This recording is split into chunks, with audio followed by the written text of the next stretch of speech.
Monsieur le Président, j'ai deux questions, si vous permettez.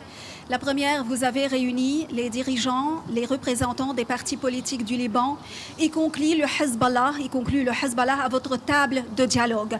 Vous avez voulu lancer un message qui diffère aux États-Unis, que le Hezbollah est un parti fondamental dans la société libanaise et un parti du gouvernement libanais. C'est la première question. Et la seconde question, à propos de la déclaration du Premier ministre Hassan Diab, qui avait déclaré il y avait quelques jours que le ministre des Affaires étrangères, Jean-Yves Le Drian, manquait d'informations à propos des réformes demandées. Que dites-vous? Alors, sur la première question, je n'envoie de message à personne à l'extérieur. Je pense que le problème du Liban est d'avoir trop de monde autour. Et je suis un grand partisan de la politique de désassociation. Je suis pour que, au Liban, on s'occupe des Libanaises et des Libanais.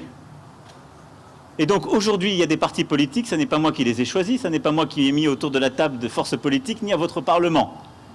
Ce sont vos choix. Je veux simplement dire, je ne peux pas détourner le visage pour dire je vais travailler qu'avec une partie des autres.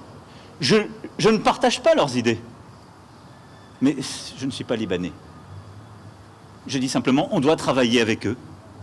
Et donc, il faut simplement les mettre autour de la table parce qu'il faut la même exigence à leur endroit.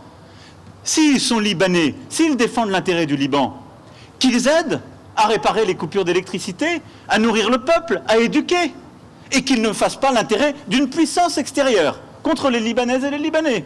C'est en étant en face d'eux qu'on peut leur dire. C'est ce que j'ai fait tout à l'heure. Sur la deuxième question, je dirais, je n'ai pas entendu ces phrases, et j'aime pas trop faire de commentaires de presse à presse.